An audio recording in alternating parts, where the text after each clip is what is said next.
DCC bank ಭ್ರಷ್ಟಾಚಾರ ಪ್ರಶ್ನಿಸಿದ್ದಕ್ಕೆ ಅನರ್ಹತೆ ಪಂಚಾಕ್ಷರಿ ಆರೋಪ. ತುರುವೇಕೆರೆ ಡಿಸಿಸಿ ಬ್ಯಾಂಕ್ ಜಿಲ್ಲಾ ನಿರ್ದೇಶಕ ಸಿದ್ದಲಿಂಗಪ್ಪ ಅವರ ಭ್ರಷ್ಟಾಚಾರವನ್ನು ಪ್ರಶ್ನಿಸಿದ್ದಕ್ಕೆ ಉದ್ದೇಶಪೂರ್ವಕವಾಗಿ ನನ್ನನ್ನು ತೊರೆಮಾವಿನಹಳ್ಳಿ TAPS ಅಧ್ಯಕ್ಷ ಹಾಗೂ ನಿರ್ದೇಶಕ ಸ್ಥಾನದಿಂದ ಅನರ್ಹಗೊಳಿಸಲಾಗಿದೆ ಎಂದು ಹಾಲಿ ನಿರ್ದೇಶಕ ಪಂಚಾಕ್ಷರಿ ಆರೋಪಿಸಿದರು. ಪತ್ರಿಕಾಗೋಷ್ಠಿಯಲ್ಲಿ ಮಾತನಾಡಿದ ಅವರು, KCC ಸಾಲ ರಿನಿವಲ್ ಹೆಸರಲ್ಲಿ ರೈತರಿಂದ ಅಕ್ರಮ ಹಣ ವಸೂಲಿ ನಡೆಯುತ್ತಿದ್ದು, ಸತ್ತವರ ಹೆಸರಲ್ಲೂ ಸಹ ಸಾಲ ಮಂಜೂರು ಮಾಡುತ್ತಿರುವ ಗಂಭೀರ ಅಕ್ರಮಗಳಿವೆ ಎಂದು ದೂರಿದರು.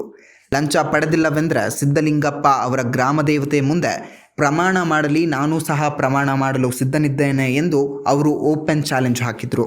ತನಿಖೆ ನಡೆಸದಿದ್ದರೆ ಮುಂದಿನ ದಿನಗಳಲ್ಲಿ ಹೋರಾಟ ಅನಿವಾರ್ಯ ಎಂದು ಎಚ್ಚರಿಸಿದರು.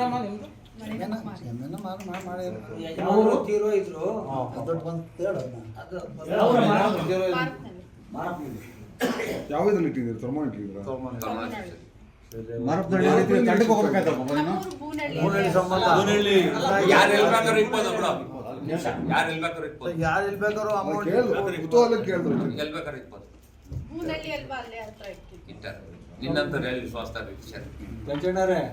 ಆಡಳಿತಾಧಿಕಾರಿ ಹಾಕದಿದ್ದರೆ ನಾಳೆ ದಿನ ಜನ ಎಫ್ಟಿ ಕೊಟ್ಟಿರಂತ ಜನ ಕುಡಿದು ಸತ್ತರೆ ನಾಳೆ ದಿನ ಅವರೇ ಹೊಣೆಗಾರ ಆಗ್ತಾರೆ.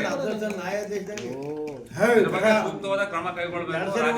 ಇದ್ರ ಬಗ್ಗೆ ಪ್ರತಿಕ್ರಿಯೆ ನೀಡಬೇಕು. ಇಂಥ ಭ್ರಷ್ಟ ಡೈರೆಕ್ಟರ್ DCC ಬ್ಯಾಂಕ್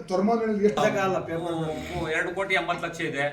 ನಾನು ಅಧ್ಯಕ್ಷ ಆದಾಗ ಒಂದು 25 ಲಕ್ಷ ರಿಕವರಿ ಮಾಡ್ಕೊಟ್ಟಿದ್ದೀನಿ. ಇನ್ನೂ ಒಂದು 2.5 ಕೋಟಿ ದುಡ್ಡು ಕೊಡಬೇಕು. ಇಲ್ಲ ಕಮ್ಮಿ 2.5 ಕೋಟಿ ಇದೆ. 2.5 ಕೋಟಿ ಕೊಟ್ಟು ನಮ್ಮ CEO ಕೆಲಸ ಮಾಡ್ತಾ ಇದ್ದಾರೆ. ಜನರ ಮೇಲೆ ಐತೆ. ಬಾಡಿ ಸರಿಯಿಲ್ಲ, ವಸೂಲಿ ಮಾಡ್ತಾ ಇಲ್ಲ.